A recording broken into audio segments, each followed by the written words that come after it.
Buenas tardes con todos. Vamos a proseguir la audiencia pública en el caso La Rosa. Para fin de registro, señorita asistente, de cuenta del ingreso de las partes a la plataforma oficial. Los magistrados se encuentran presentes todas las partes procesales, salvo el acusado Carlos Sánchez Noriega y el acusado Vladimiro Montes Torres. Bien, sobre el señor Sánchez Noriega, de cuenta de las notificaciones que se le hiciera para que concurra a las audiencias. Señor magistrado, se realizó una notificación bajo procedimiento de Carlos Reo Contumaz a su domicilio señalado en Renier, así como por ella. Sin embargo, a la fecha no ha concluido la decisión. El Ministerio Público, su posición al respecto del pedido de la parte civil de que se declare reo contumaz y la razón de la señorita asistente. Buenas tardes, señor director de debate. Mi nombre es Juan Maza Lupucho, estoy participando el día de hoy en reemplazo del doctor Renato Vargas. Con relación a lo solicitado por la parte civil, en vista de que ya hay un apercibimiento respectivo a efecto de que se pueda personar a esta audiencia, solicitamos que se viabilice, ¿no?, el apercibimiento, que no se le declare reo contumaz, ¿no?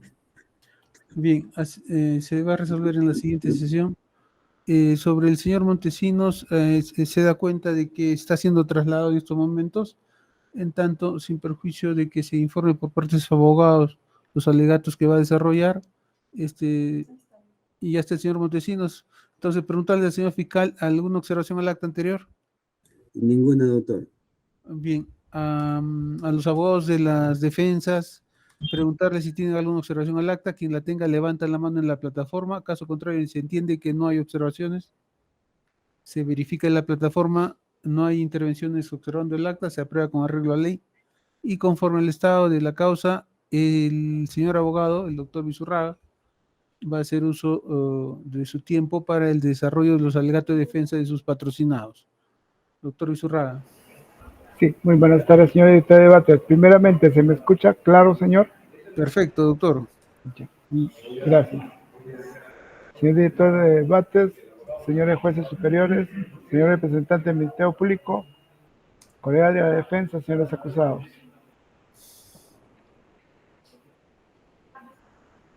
¿Me permite también compartir pantalla, señor? Bien.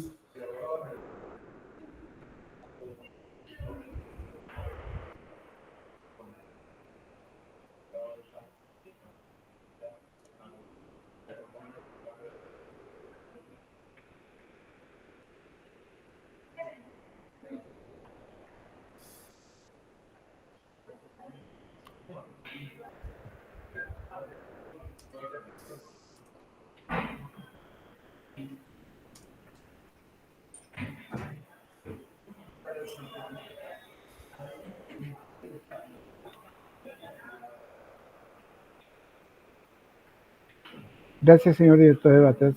En sesión pasada me quedé para comenzar la teoría del caso de la defensa técnica. Esta defensa técnica, señores, probará que entre los meses de enero, febrero y marzo de 1997, el centro de gravedad de la política nacional y de atención prioritaria del gobierno y del Servicio de Inteligencia Nacional, y que esta entidad dependía de la Presidencia de la República, tenía como prioridad enfrentar la situación de crisis producida en la residencia del embajador de Japón en Lima. Esto es, desde el 17 de diciembre de 1996 y que duró hasta el 22 de abril de 1997, en que mi patrocinado, el señor Vladimiro Montesinos Torres, estuvo abocado a dedicación exclusiva, como se ha aprobado con documento público expedido por funcionario en el ejercicio de sus funciones, para producir la inteligencia estratégica, generando conocimiento útil y oportuno para la liberación de los 72 rehenes que quedaron desde mediados de enero de 1997 hasta el día de su rescate.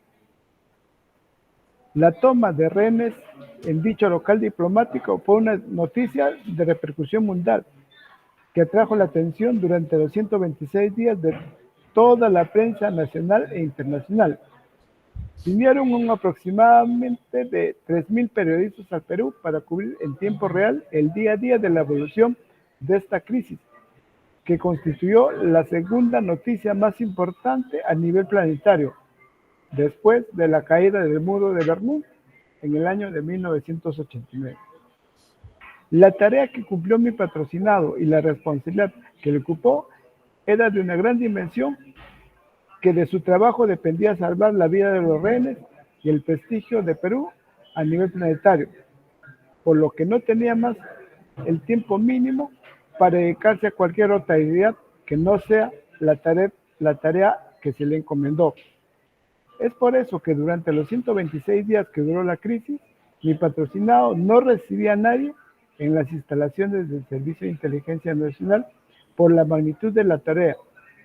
Y es por eso que ninguno de los procesados en esta causa han concurrido a las instalaciones del Servicio de Inteligencia Nacional conforme se ha probado el mismo también en otros casos, como es en el caso de Mariela Barreto. Para ello, también existe un documento público que dan cuenta del mismo. Por otra parte, el jefe del CIE, el coronel Carlos Sánchez Noriega, ha declarado que no ha concurrido a las instalaciones del Servicio de Inteligencia Nacional durante los meses de enero, febrero y marzo de 1997, que es el ámbito de este proceso. No habiendo mantenido ningún tipo de comunicación con mi patrocinado. Tanto más que el personal del CIE ni la DINTE participaron en el rescate de los rehenes de la citada delegación diplomática. Asimismo, se probará en este alegato de cierre lo siguiente: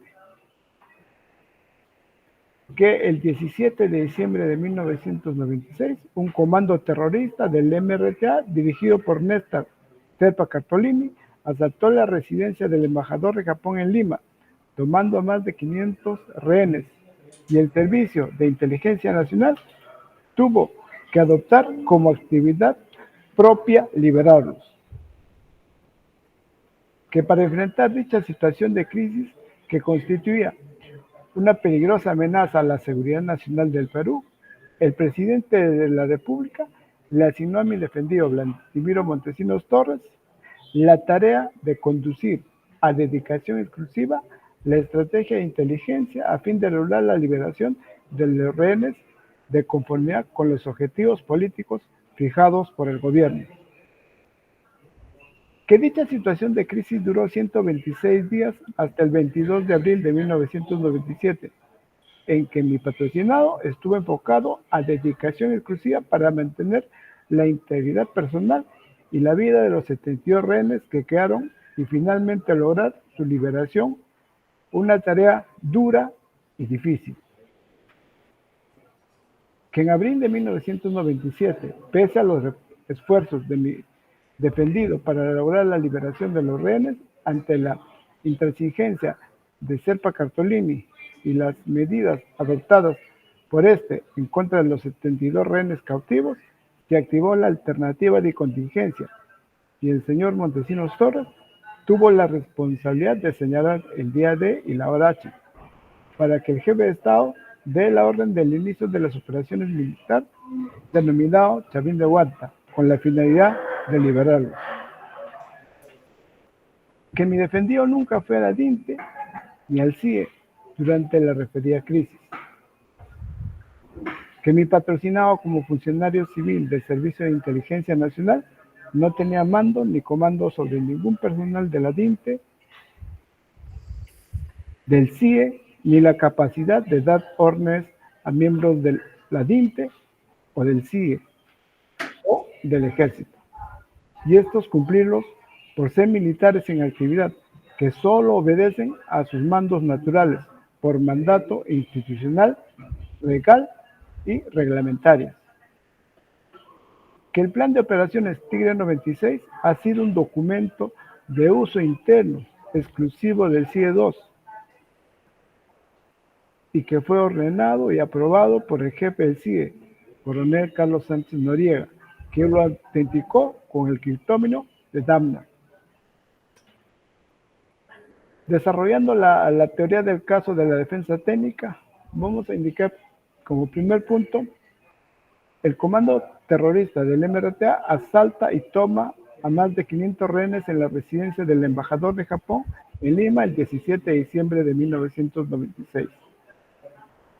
Está aprobado como un suceso histórico-político de los hechos que el martes 17 de diciembre de 1996, a partir de las 19 horas, se venía celebrando el onomástico del emperador japonés Akito en la residencia de su embajador en Lima, Morishima Aoki.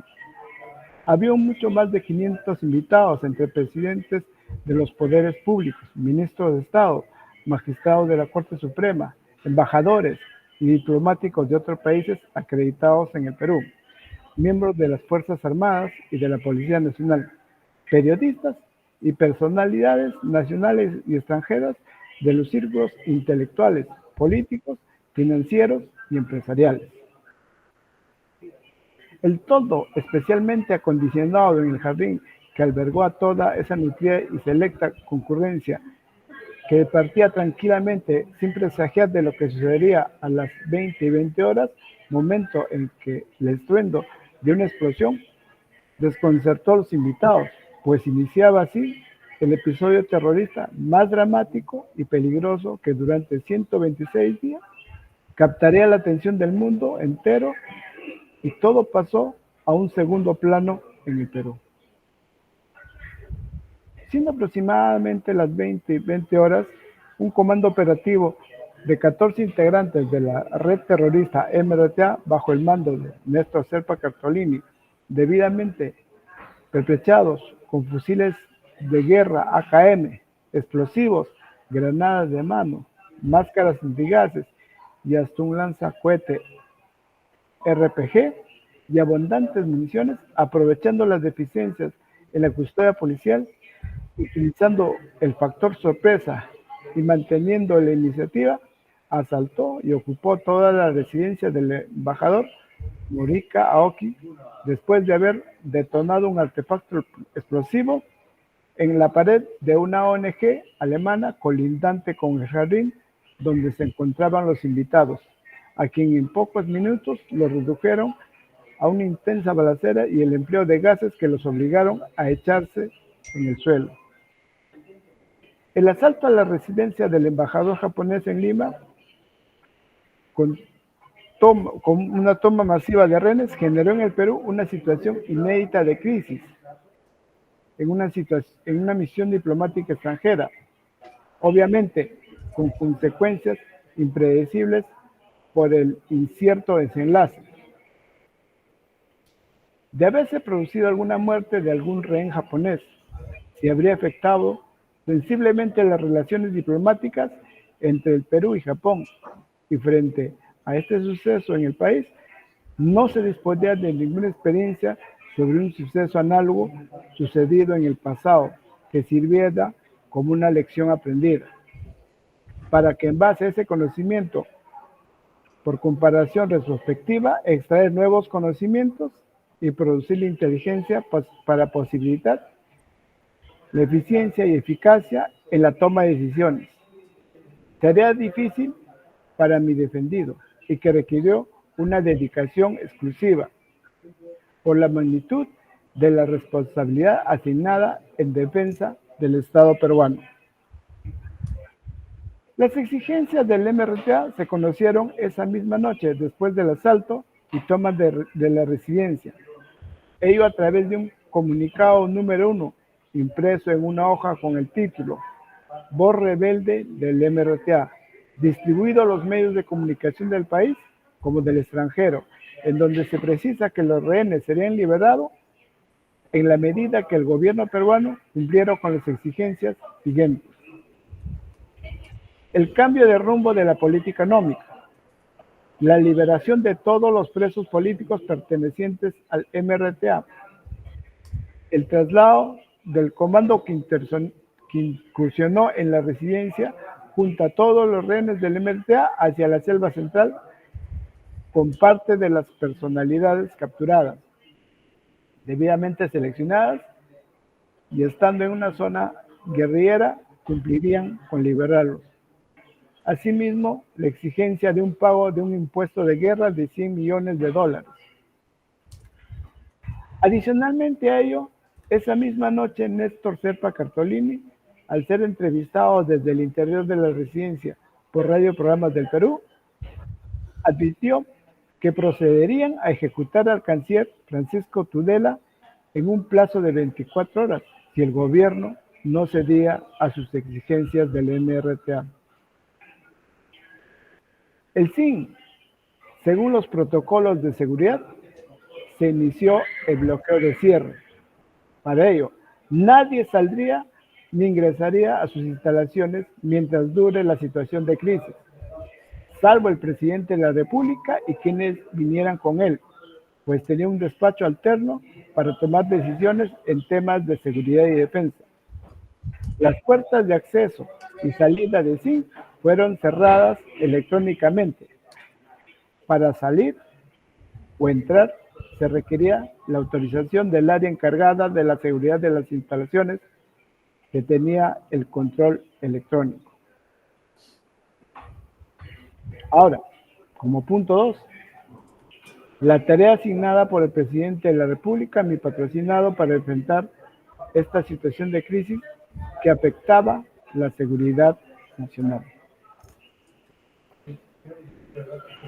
Es así que mediante el memorándum que se está poniendo a la vista, número 85-96-5.101 del 17 de diciembre de 1996, que obra en la página 955 del tomo 2 de los libros publicados por mi patrocinado en septiembre de 2016 por la editora ESER Editores, sobre la crisis de los rehenes y la operación militar Chavín de Huántar, en cuyos textos se realizó la página 179 del tomo 1 y la referida página 955, más las páginas 1061 y 1062 del tomo 2, cuyos libros fueron admitidos e incorporados al debate. Acreditan que desde la mencionada fecha, por disposición del presidente de la República, mi defendido cumpliría a dedicación exclusiva la tarea de conducir la estrategia de inteligencia de Estado peruano como tarea propia del Servicio de Inteligencia Nacional para la liberación de los rehenes de la residencia del embajador de Japón en Lima. Tarea que se realizó de acuerdo a dos objetivos siguientes: una alternativa principal y una alternativa de contingencia.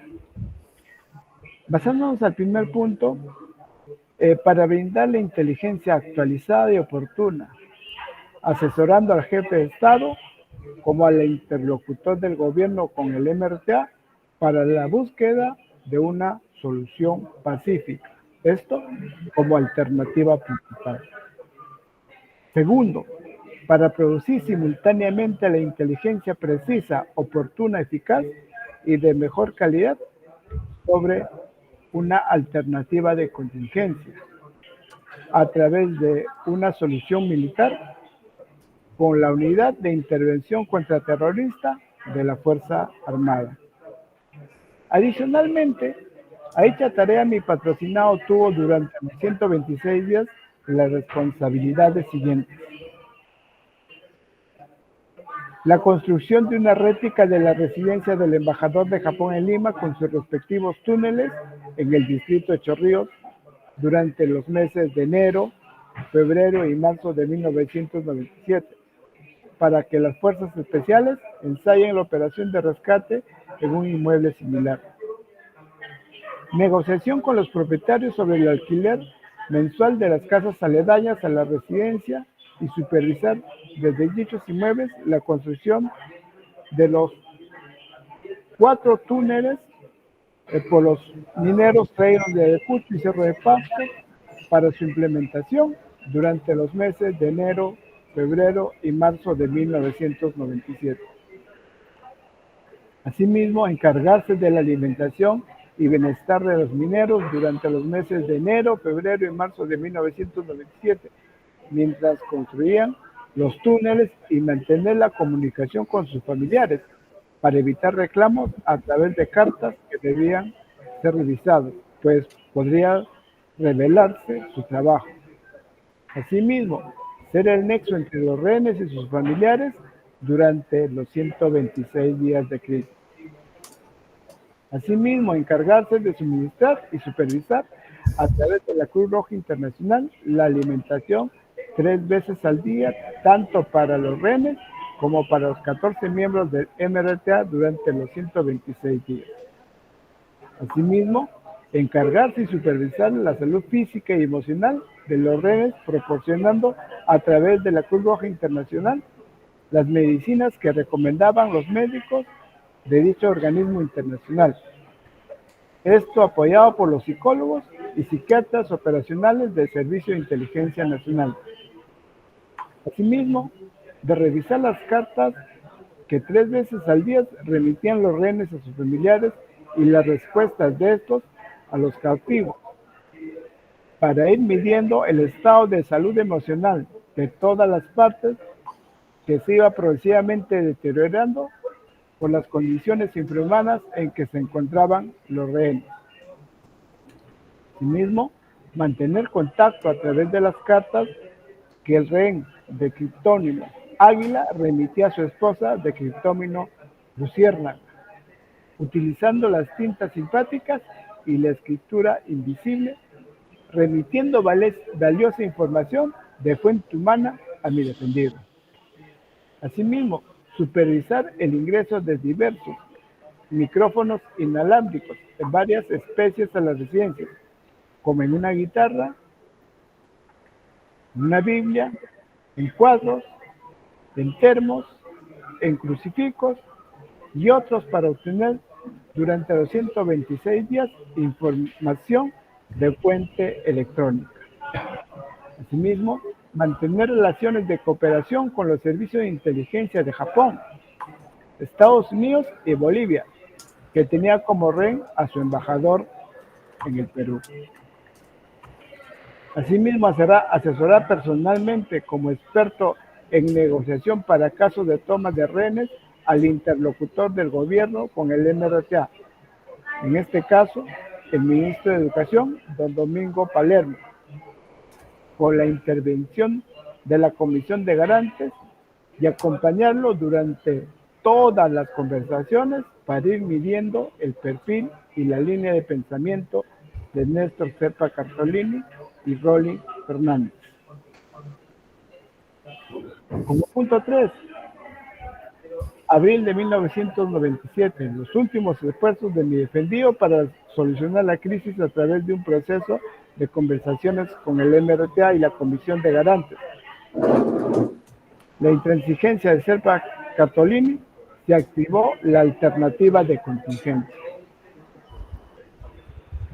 Llegado abril de 1997, con las informaciones de inteligencia electrónica y de fuente humana, mi patrocinado conocía el grave deterioro de la estabilidad emocional de los rehenes, pues el larguísimo secuestro los había desgastado psicológicamente, hecho que era notorio por la tensión entre ellos, que hacía riesgosa e inestable su convivencia, porque siendo personas adultos mayores, los 72 cautivos, ya no soportaban el injusto encierro y la opresión que sufrían, sintiéndose frustrados debido a que pensaban que no había una solución a su cautiverio que venían sufriendo desde el 17 de diciembre del año de 1996.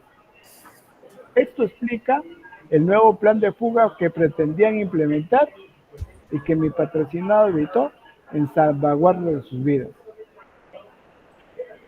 Por ello, mi defendido recomendó al jefe de Estado, como al interlocutor del gobierno, el ministro de Educación, Domingo Palermo, que con la intervención de la Comisión de Garantes se puede llegar a un acuerdo y así lograr la liberación de los 72 rehenes mediante una salida pacífica. Lamentablemente, la intransigencia de Serpa Cartolini y las represalias que adoptó prohibiendo el ingreso de los médicos de la Cruz Roja Internacional para examinar los rehenes, también el ingreso de la ropa limpia y útiles de aseo, como de la correspondencia de sus familiares a través de las cartas. Dicha situación colapsó la actividad principal y mi defendido tuvo que elaborar y exponer ante el jefe de Estado la apreciación de inteligencia estratégica especial recomendando se active la alternativa y contingencia para la intervención militar, cuya propuesta fue aceptada por el presidente Fujimori y se aplicó el 22 de abril de 1997, con el resultado conocido cuando mi defendido, estando a la inteligencia que disponía, tuvo que previamente fijar el día D y la hora H. Como otro punto de la teoría, la cadena de mando y comando constitucional, legal y reglamentaria en el ejército, basada en una valoración de legitimidad, legalidad y vigencia de normas.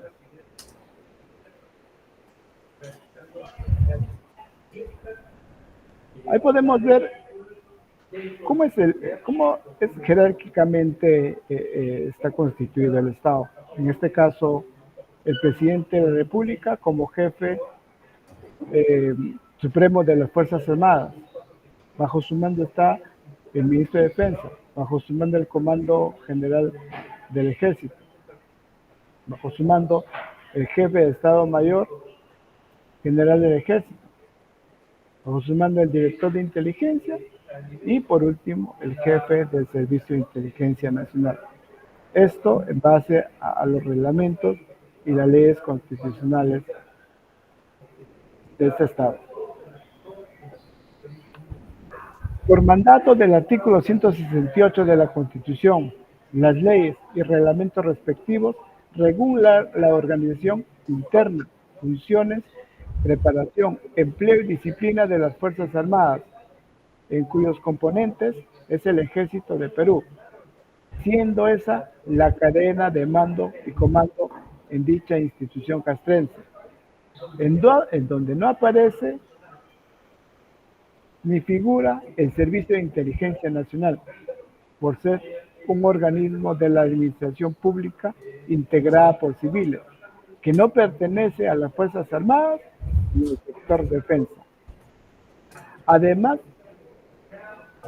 que por mandato de la Ley Orgánica del Ejército, solo sus componentes tienen la capacidad de compartir órdenes, cualquiera sea el grado militar o nivel de jerarquía, como atributo del mando y comando, que ejercen quienes son los superiores jerárquicos hacia sus subordinados que se encuentran en situación militar de actividad. Pues según los reglamentos del Servicio de Interior y Servicio de Guarnición, la disciplina en el Ejército y las órdenes se rigen y ejercen de clase a clase y de grado a grado. Solo para otras dependencias del Ejército, el personal militar que está en las filas de activos. Un militar en situación de actividad solamente puede cumplir una orden de un superior jerárquico, que está dentro del escalafón militar en orden de antigüedad y dentro de la cadena de mando y comando donde prestan sus funciones en el Ejército de Perú. No de terceras personas, ahí sean militares en actividad, ni mucho menos de otra repartición estatal ajena al Ministerio de Defensa. A su vez se rige por el Decreto Legislativo número 434.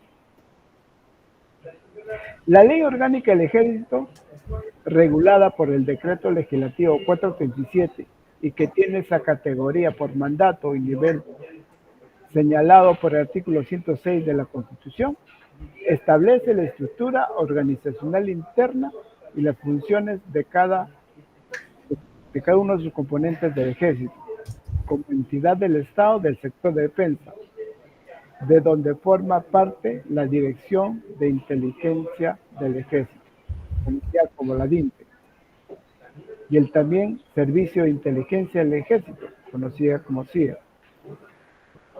Estando la primera encuadrada como uno de los componentes del Estado Mayor del Ejército, presidido por el general jefe de Estado Mayor, cuya tarea es brindar asesoramiento al comandante general del Ejército. La otra ley que regía en el momento de los hechos es el decreto legislativo 752, que es la ley de situación militar de personal del Ejército, Marina y de la Fuerza Aérea, en donde se establece con meridiana claridad quiénes son los militares que solo pueden impartir órdenes a otro personal militar dentro del Ejército.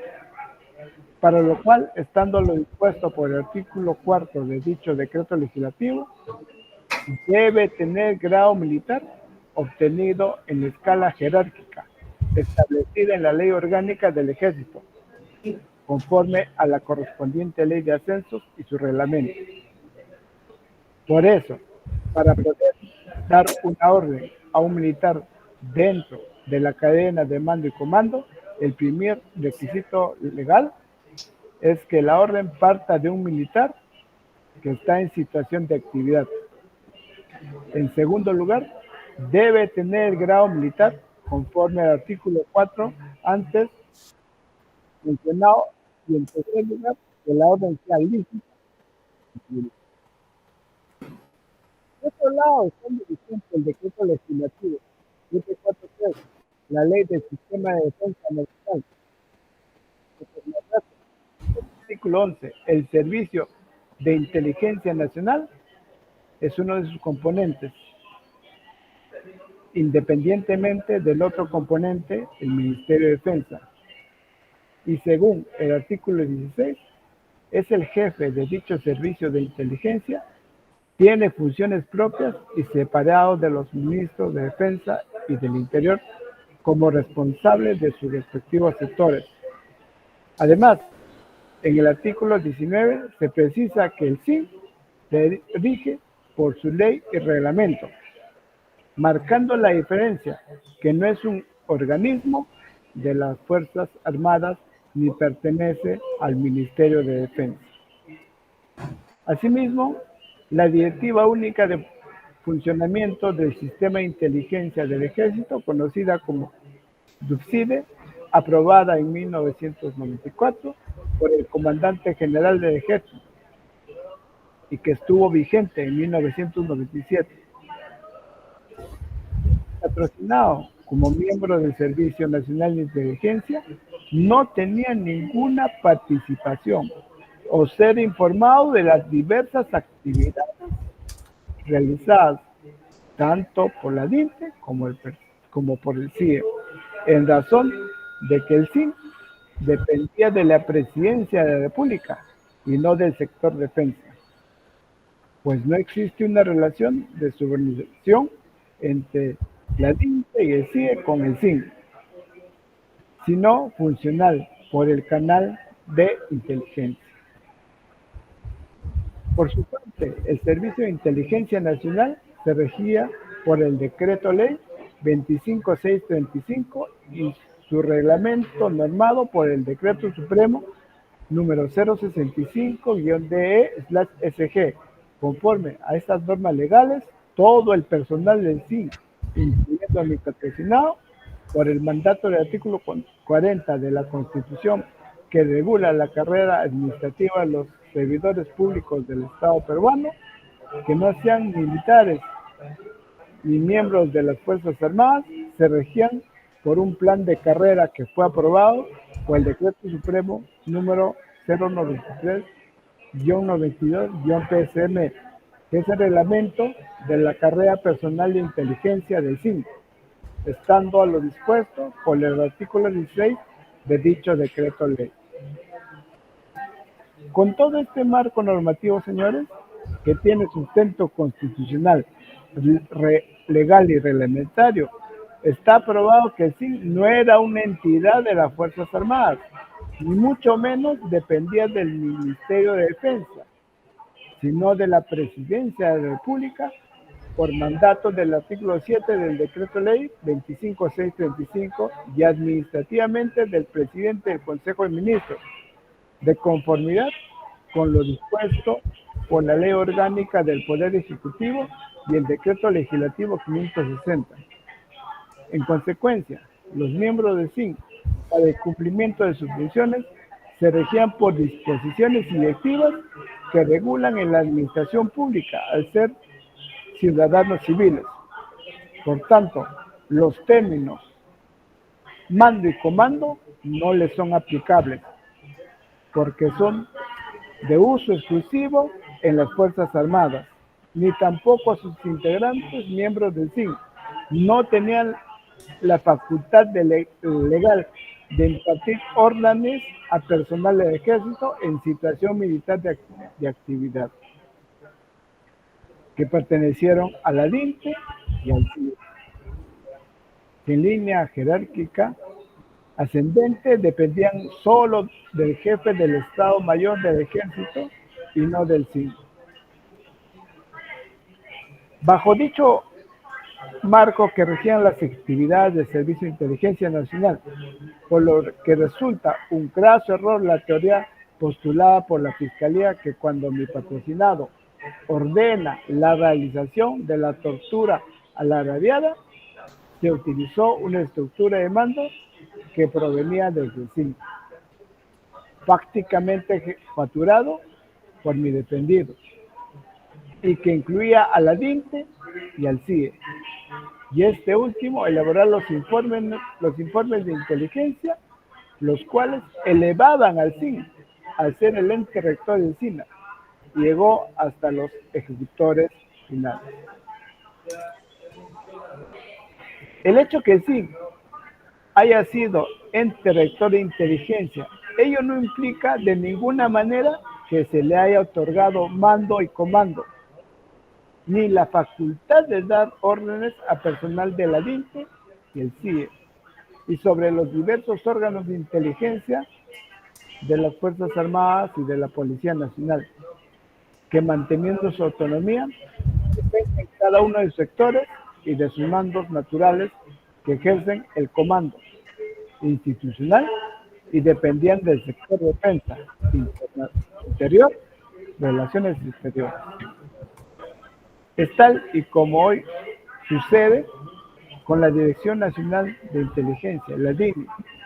Prueba de ello es que cada organismo de inteligencia a lo largo del tiempo formaba parte de la Ley Orgánica del Ejército, tal como lo fue en 1997, en donde se establecía, al igual que hoy, la estructura orgánica de la DINTE y el CIE, y su relación de dependencia del jefe del Estado Mayor General del Ejército y esta del Comandante General del Ejército, y no del CIE ni de la DINI, que no podían por ley y principio doctrinario integrar ninguna estructura de mando ni comando. Dice que provenía del CIN, pues solo para personal militar en situación de actividad. Están impedidos de recibir órdenes de cualquier civil. A mayor abundamiento, otro de los errores del Ministerio Público es cuando afirmó que el CIE, como servicio operativo de la DINTE, elaboraba los informes de inteligencia, los cuales se elevaba al Servicio de Inteligencia Nacional al ser el ente rector del Sistema de Inteligencia Nacional, y llegó hasta los ejecutores finales. La pregunta, ¿eso viola la ley? Pues porque por mandato del artículo 23 del Decreto Ley 25635, Ley del Sistema de Inteligencia Nacional, concordante con el artículo 63 de su reglamento normado por el Decreto Supremo número 065 DE/SG, los organismos de inteligencia de los sectores defensa, interior, relaciones exteriores, de economía y finanzas y de educación, respectivamente, solo proporcionarán al CIN la documentación e información que les sea requerida, no las que deseen o se les ocurra. Perdón.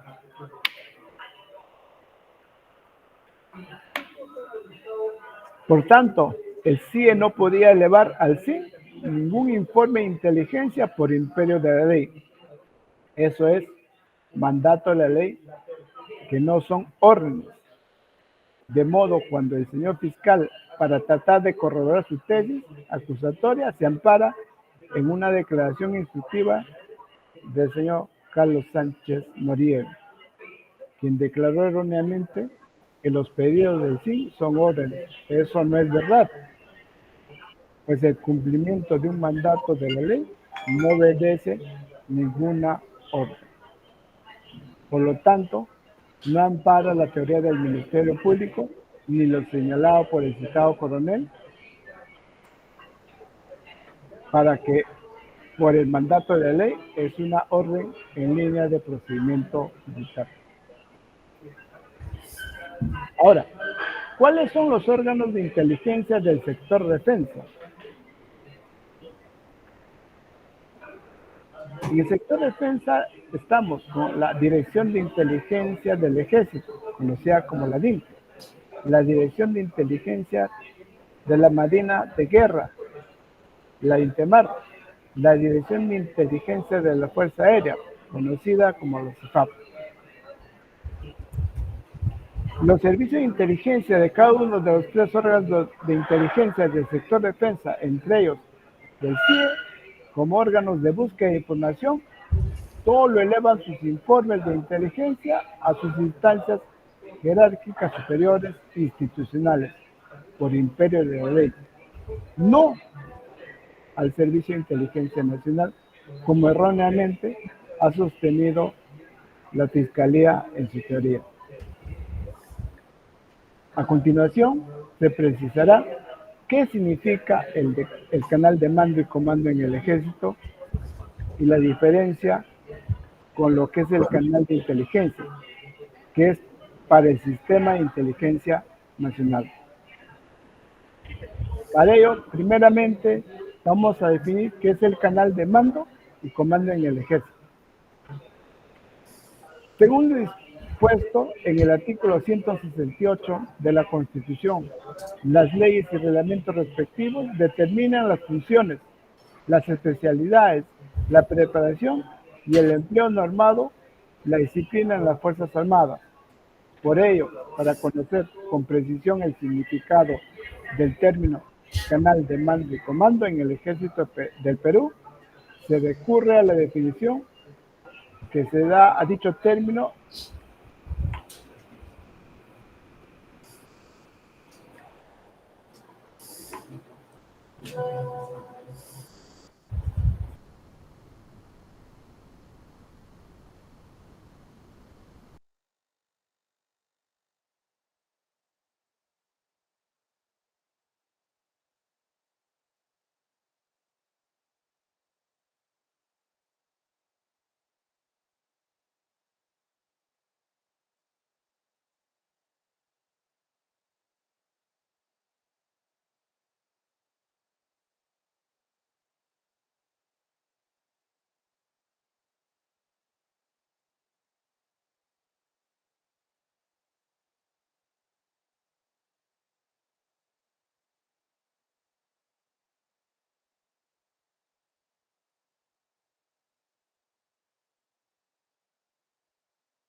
Señora, hay problemas con el internet. Sí, es un desfase, doctor, de un par de minutos, 5 minutos. Más o menos. A ver, volveré, señores. Entonces, a ver. Mm, eh, los órganos de inteligencia del sector defensa, ¿habré pasado eso, señor? A ver, No hablo de comando, de mando y comando. así, yo le escuché que comenzó a distinguir el mando y comando. Ok. Comienzo, que es el canal de mando y comando en el ejército. ¿Correcto, señor? Sí, Ya.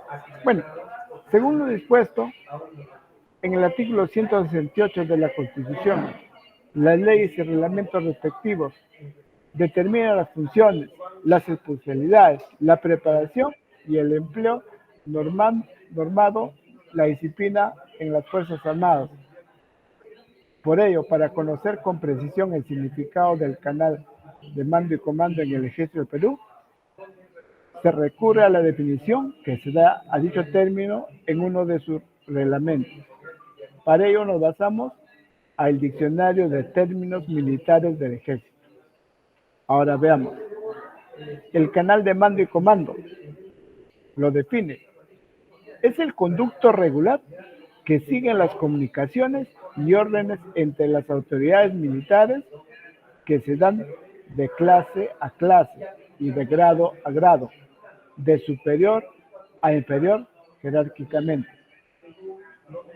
Cuando desde la máxima autoridad del ejército, el comandante general, esto al amparo del artículo 6 y 7 del decreto legislativo 437, ley orgánica del ejército, emite una orden en línea descendente, baja hacia el jefe del Estado Mayor General del Ejército, el número 2 en la jerarquía militar del alto mando. Esto también está indicado en el artículo 13 y 15 de dicho decreto legislativo, y de ahí de manera sucesiva hacia los niveles más bajos por mandato de la Constitución y de la ley y los reglamentos. Así se transmiten las órdenes en la mencionada institución castrense y se rinden cuentas de la parte operativa como administrativa, dando informaciones al escalón superior. El comandante general del ejército, el acosado Nicolás de Bari Hermosa Ríos, en 1997, por mandato de los artículos 7 del decreto legislativo 437, ley orgánica del ejército, es quien mandaba y comandaba el ejército de Perú, siendo responsable de la preparación, empleo, disciplina, control y desarrollo de su institución. Dependía directamente solo del ministro de Defensa. Esto está amparado en el artículo 7 del citado decreto legislativo, de quien recibía sus órdenes como responsable político del sector defensa, y no del Servicio de Inteligencia Nacional ni de ninguno de sus funcionarios.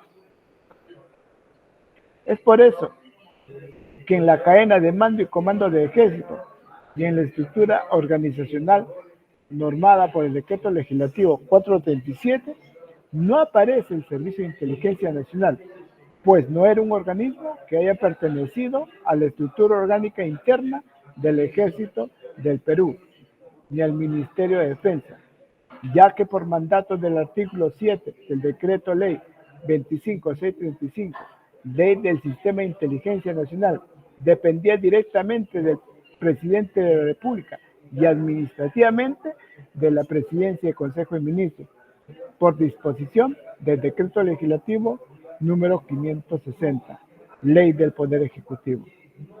Ello al ser una entidad civil de la administración pública que no pertenece al sector defensa. El Servicio de Inteligencia Nacional, al ser un organismo autónomo del Estado, por haber constituido un pliego o sector presupuestario independiente, todos sus funcionarios y servidores, entre ellos mi patrocinado, el señor Vladimiro Montesinos Torres, por disposición del artículo 16 del Decreto Ley 25635 y su reglamento que regulaba la carrera de inteligencia de todo el personal del Servicio Nacional de Inteligencia, estuvo normado por el Decreto Supremo 093-92-PCM, y estando a lo dispuesto por el Decreto Legislativo 276, Ley de Carrera Administrativa del Personal Civil de la Administración Pública del Estado peruano, en cuyo dispositivo legal no se consideraba a los miembros de las Fuerzas Armadas. Por ello, ningún miembro del SIN tenía competencia ni jurisdicción para dar órdenes a cualquier miembro del ejército, sea el director de inteligencia, sea el jefe del servicio de inteligencia del ejército, coronel Carlos Sánchez Noriega, ni a cualquier otro personal militar. Y eso lo consta todo el personal en situación de militar en actividad.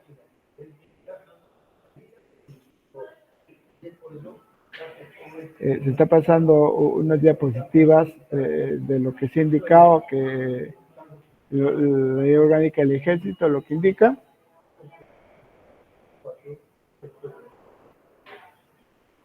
Sobre las cadenas de mando y comando que se ha indicado.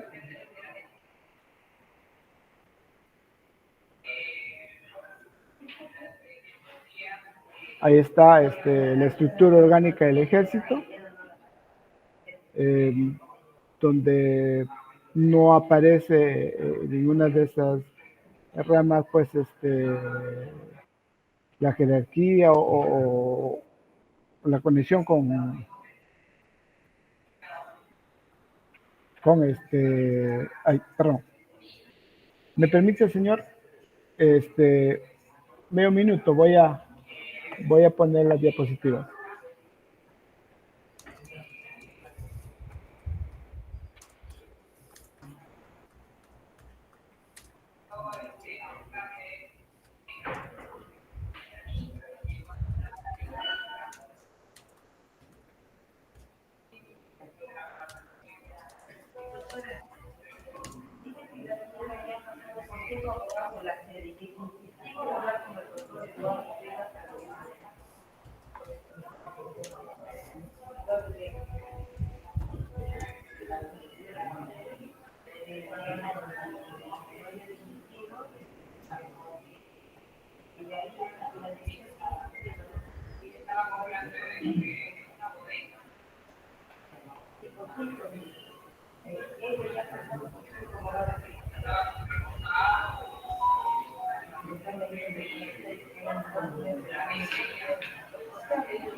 Como estoy proyectando la estructura del orgánica del ejército, en donde ellas no dependen ni está supeditada ninguna de estas estructuras. Sí.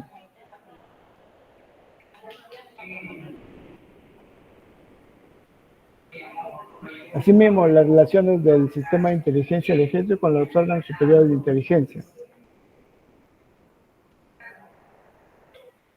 Eso lo vamos a ver más adelante. Señores magistrados, de acuerdo a dicho organigrama, que por imperio del Decreto Legislativo 437 grafica la estructura orgánica del Ejército de Perú, el Comandante General del Ejército es la más alta autoridad de dicha institución militar, que tiene como órganos de asesoramiento al Estado Mayor del Ejército, cuya jefatura dirige, coordina y controla su funcionamiento y supervisa el cumplimiento de las disposiciones del Comando del Ejército. Doctor, un momentito, doctor. Por Sí, favor, doctor. Sí, doctor. si pudiera ampliar, si puede, para poder mirar bien como Doctor, la letra. Por favor,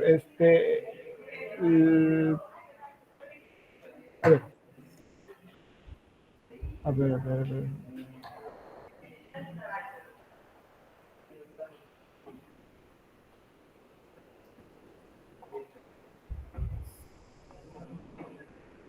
Ya, ahí está. Ya, gracias. Gracias. A ver.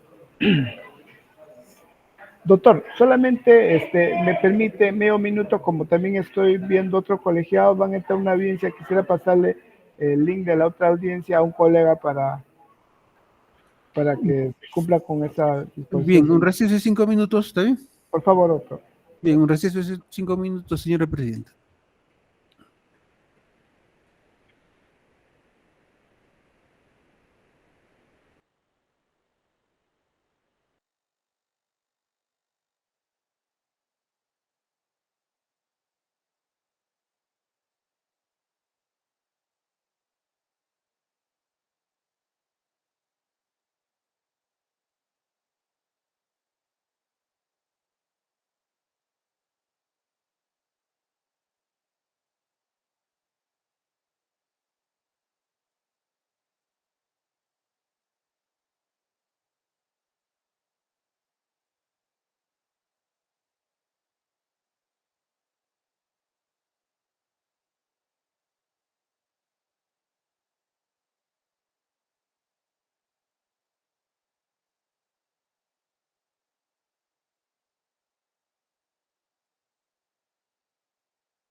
Gracias, doctor. Ustedes me avisan para iniciar.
¿Puedo continuar, señor?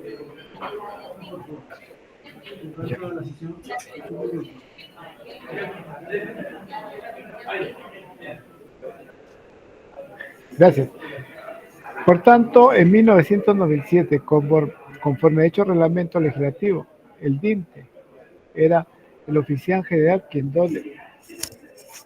dio de conformidad con lo dispuesto por el artículo 16 del decreto legislativo 752, por resolución suprema, desempeñaba dicho el empleo que tenía bajo su comando al servicio de inteligencia del ejército, en este caso CIE. Y consecuentemente era función suya dirigir y controlar las actividades del servicio de inteligencia del ejército, en este caso el CIE, cuya atribución era personalísima y no la podía abdicar ni delegar a terceros, ni dejar de ejercerla por imperio de ley. Solo podía recibir órdenes del jefe del Estado Mayor General del Ejército y del comandante general del Ejército, y no de un civil como mi patrocinado Vladimiro Montesinos Torres.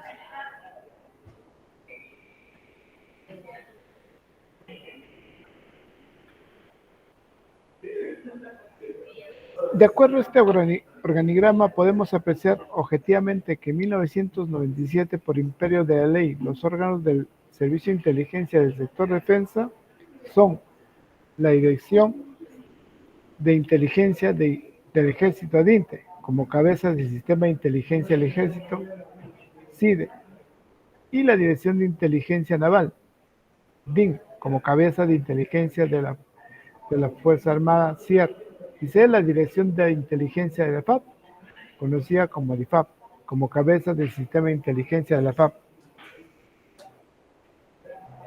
Producen y proporcionan la inteligencia militar al Comando Conjunto de las Fuerzas Armadas, que es remitida a la segunda DIEFA para el caso del Frente Externo y la segunda DIEFA del Comando Operativo del Frente Interno, COFI, que es donde integran para conocimiento de todos los niveles de las Fuerzas Armadas. En tanto, el Servicio de Inteligencia Nacional, SIN, era el organismo encargado de producir y proporcionar la inteligencia nacional en los campos de acción político, económico y psicosocial para el presidente de la República. Esto está normado en el artículo 10, inciso B del Decreto Ley 25635. El SIN no tenía la responsabilidad de producir la inteligencia militar para el Comando Operativo del Frente Interno, pues ello era competencia exclusiva y excluyente de la segunda DIEFA, del COFI, que es la encargada de integrarla a nivel de las Fuerzas Armadas, ello por imperio de la ley y la aplicación de los principios doctrinarios que rigen las actividades de inteligencia en el Estado peruano. Ahora bien, tanto en la estructura organizacional del Servicio de Inteligencia del Ejército, como en las funciones y responsabilidades del coronel del CIE, el señor Carlos Sánchez Noriega, en el año de 1997, dicho organismo era un elemento dependiente de la DINTE, en cuyo marco normativo no hay ninguna relación funcional ni de dependencia jerárquica con el Servicio de Inteligencia Nacional, en donde elaboraba mi defendido, ni mucho menos con su persona. Definamos qué es el Servicio de Inteligencia Nacional. Por su parte, el Servicio de Inteligencia Nacional era una entidad de la administración pública, no de la Fuerza Armada ni de la Policía Nacional del Perú, encargada de producir la inteligencia nacional en los campos político, económico, psicosocial, para el presidente de la República, de quien dependía directamente.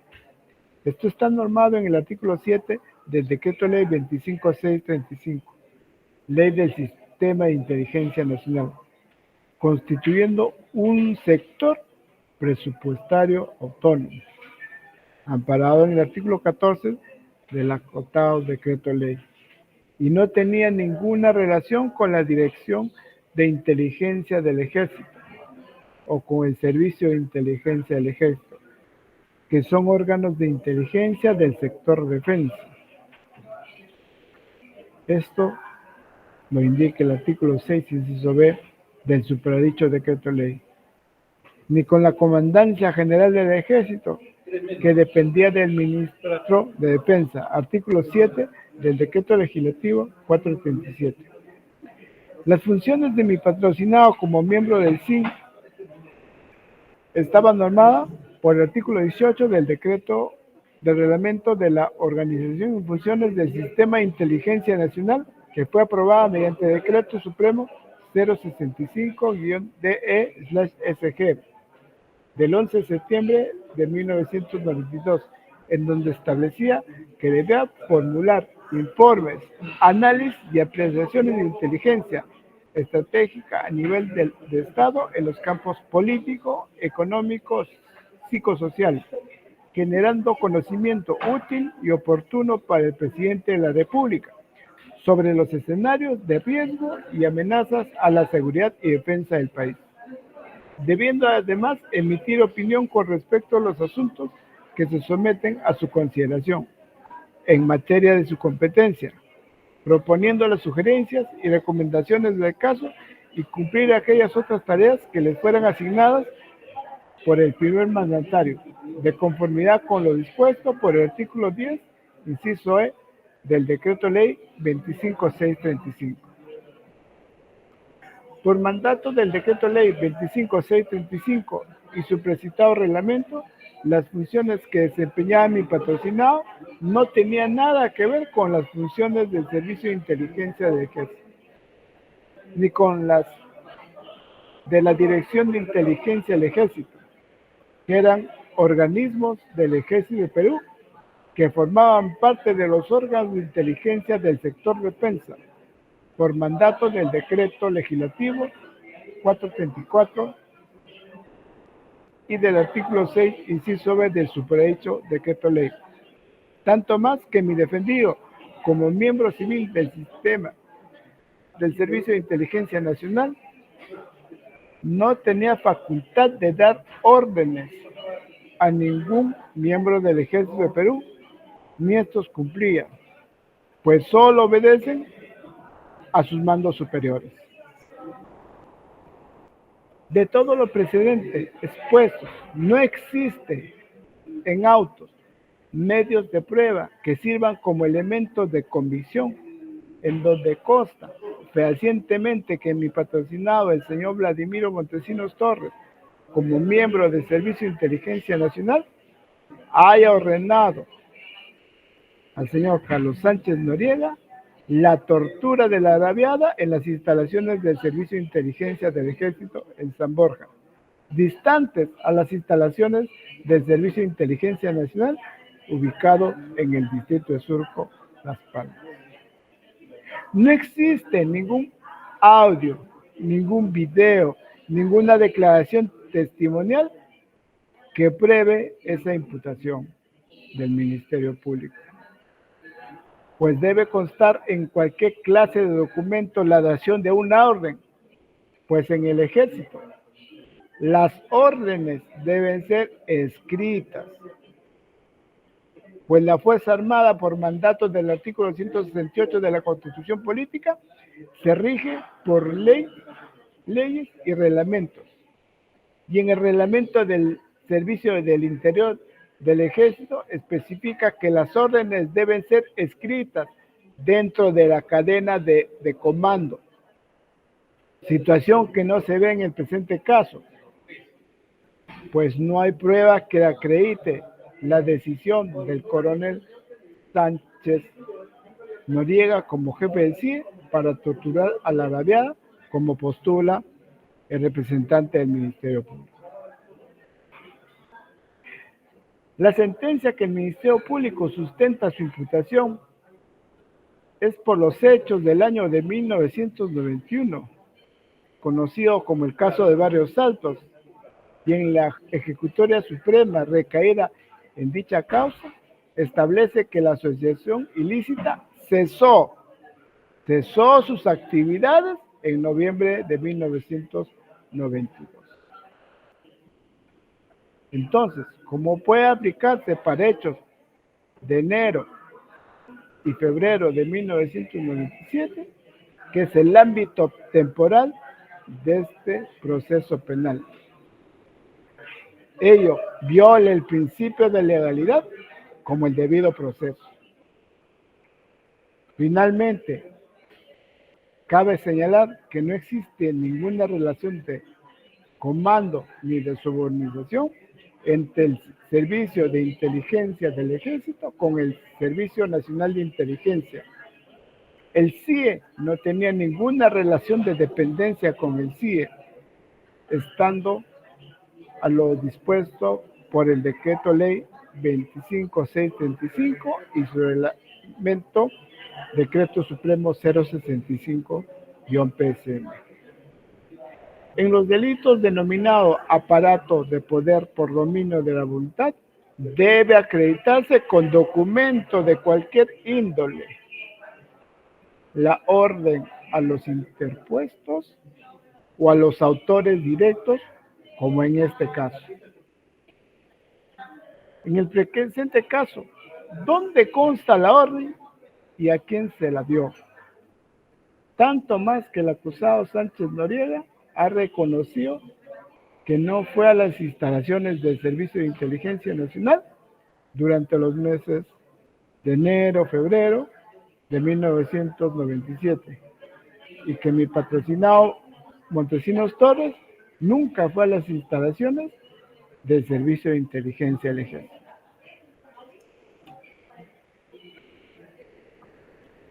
Respecto a este extremo de mi patrocinado, señores, por todas estas consideraciones precedentemente expuestas, la defensa técnica solicita al colegiado que al amparo a lo dispuesto por el artículo 284 del Código de Procedimiento Penal, se digna absolver a mi defendido de los cargos formulados en su contra por el Ministerio Público por ser imprudente.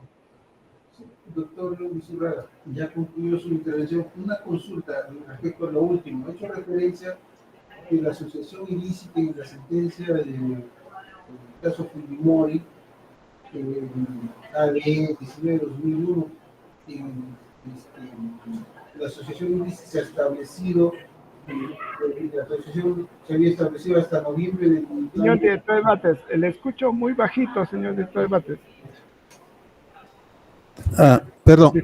Usted al finalizar su intervención ha hecho una precisión. Ha indicado que en la sentencia de Fujimori, en el expediente 019-21, entiendo que la asociación ilícita para el caso de Barrios Altos ha sido hasta noviembre del año 92, 91, y si me puede precisar el fundamento.